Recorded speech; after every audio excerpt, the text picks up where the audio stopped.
And we're going to cover the whole gamut of really anything having to do with running in this video, in all videos, I should say. And I want you to suggest to me what you would like to hear about. And so, click the like and click the subscribe buttons below, and we'll try to make these videos once a week based on what you want to learn about and what you want to hear about in the area of running. Now, why am I doing this, and what makes me qualified to do this? That I'm not just, somebody off the street who took up running last week and now is deciding to talk about it on YouTube. Well, please indulge me for a few minutes and let me kind of take you through my journey. And hopefully after you hear about my journey, you will understand how I believe that I am uniquely qualified to help you on your running journey.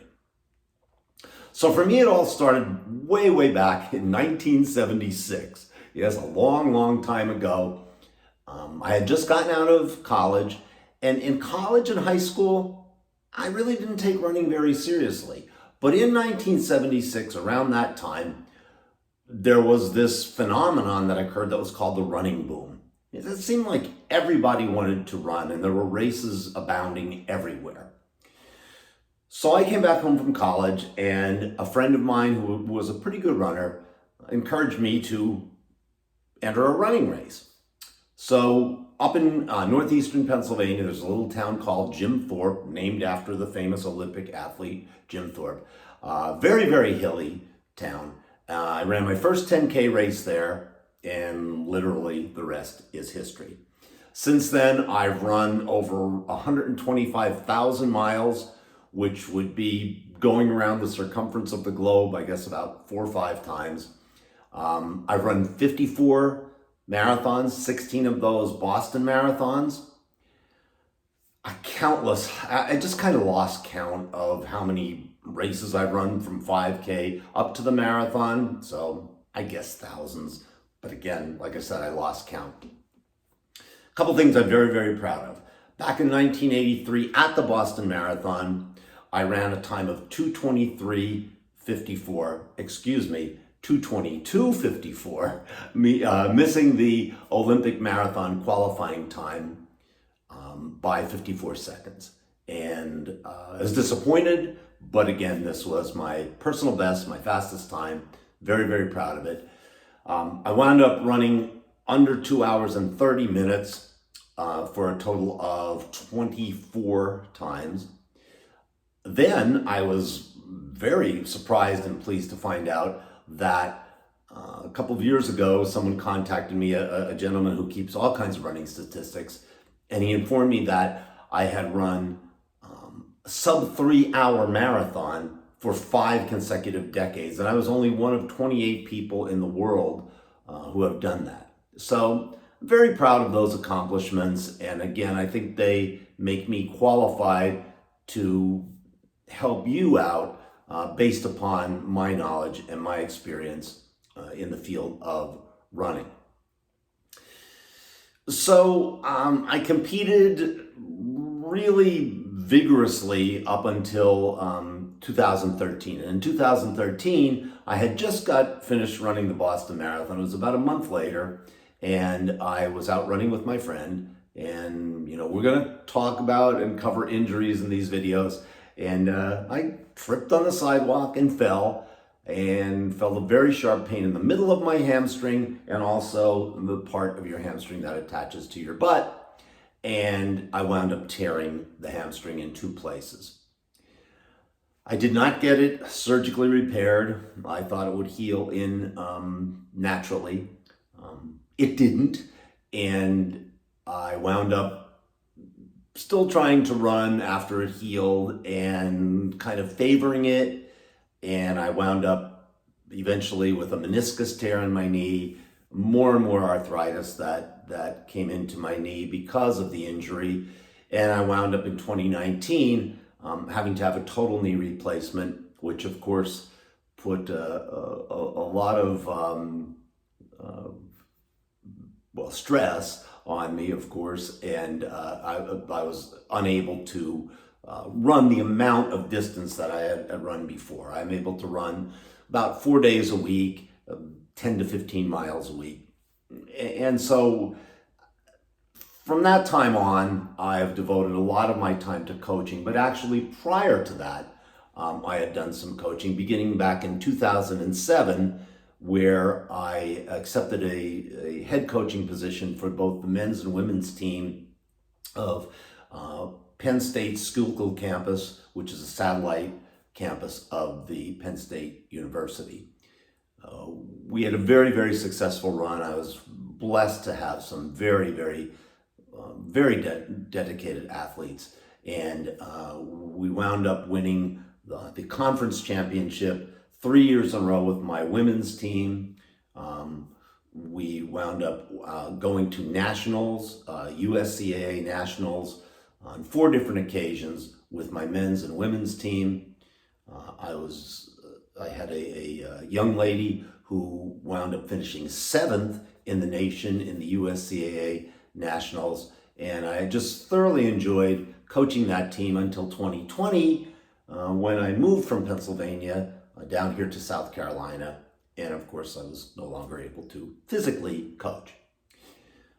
But since that time, I have coached runners from all over the world, online, virtually, through a platform called Fiverr, and I have coached runners on every continent except for Antarctica, which I guess nobody really lives there. But I've been extremely fortunate to be able to coach these runners, Australian runners, runners in Germany, runners in Malaysia, Japan, in Colombia, South America, of course, all over the United States. It's just been a very, very gratifying coaching experience. And so I have been able to, again, keep my running contacts going by coaching and kind of living through the runners that I coach.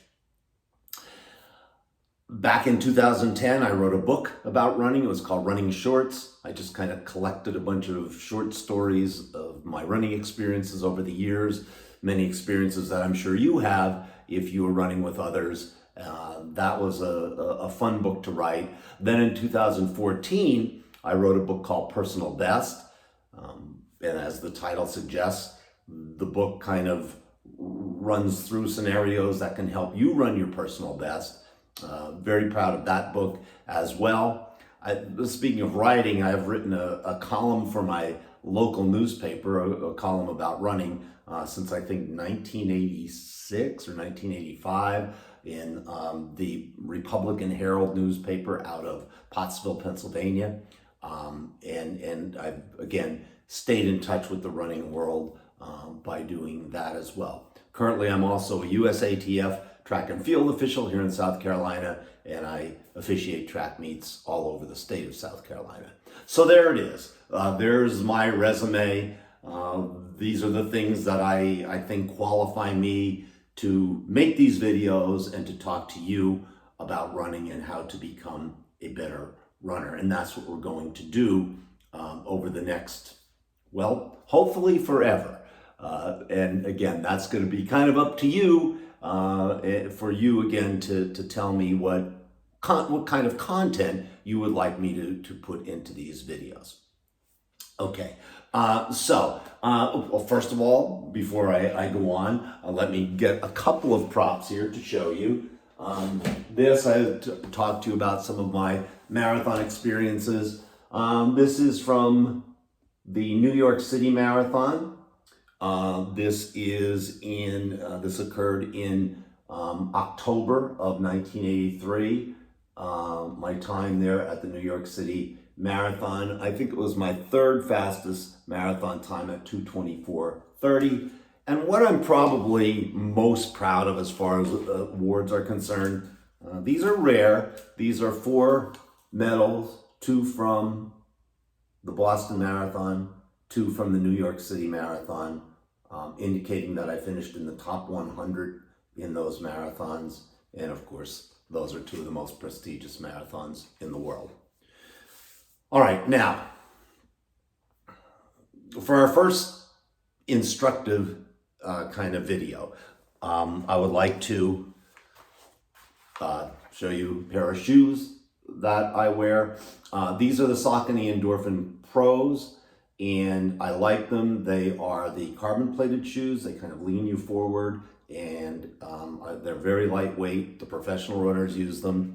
Again, when I talk about products on this channel, these are products that I use. I'm not receiving any endorsement money for any kind of products, and I would never steer you the wrong way in any kind of running gear. I'm gonna tell you what works for me, and hopefully that will work for you. So one of the things we'll talk about, if you're gonna run for a long period of time, or you know, maybe even when you first start running, you're probably going to have issues with soreness and possible injuries. And these are things that you don't want to have happen to you, and you want to try to avoid them if you can, or manage them if you can. So the first little piece of advice I'm going to give you in this video is something that I call the donut. This is an invention of mine that I guess was original. I've done it for so long that maybe I picked it up somewhere, 20, 30 years ago. Oftentimes, runners have problems with their Achilles tendons or even their calves. And, you can take time off from running, but most of us don't want to do that. So this donut is a way to take a little bit of the pressure from your Achilles tendon or your calf and enable you to run hopefully pain-free. So what you want to do is you want to take an insole from one of your old pairs of shoes and cut it in half lengthwise. Notice the front's not on here. Cut it in half lengthwise, and in the back, cut a little donut hole out of it, hence the title of the donut. And get that new insole, place it in your shoe on top of your existing insole, as so. What it's going to do, and if you look at this, maybe it's 1/8 of an inch in width, in height. It's going to elevate your heel just a tiny bit, allowing the center of your heel to kind of set into the donut hole. This little elevation is going to take some of the pressure from your heel. It also is a good method if you do have a heel bruise, or what's called a heel spur. It'll take some pressure off the heel, the Achilles, or the calf muscle, and enable you to run pain-free. It's cheap. Well, it's free actually, because you've taken it from another pair of shoes. It's extremely effective. So there it is. This is what we're going to do. We're going to go over topics about running each week in these videos, and hopefully these topics are going to be beneficial to you and are going to help you in your running, whether you are a beginning runner or an experienced runner. And I'm going to leave you with this final note. If you're watching this video, you are a runner. It doesn't matter if you are, quote unquote, a slow runner or, quote unquote, a fast runner. You are a runner. If you lace up those shoes and go out and put one foot in front of the other and go fast, you are a runner. So this advice goes across the board to everybody. The running, you look at races these days, runners come in every size, every age. Take a look at some of the runners in their 70s, 80s, 90s, and even 100-year-old runners, and what they're doing and how fast they're going. You can run better, you can run faster, you can run farther. You just need to be pointed in the right direction. And hopefully that's what I'm going to do. So happy to begin with this first video. I'll get better at this, I promise you, and we'll do this again. So Joe Muldowney saying farewell, and I'll see you soon.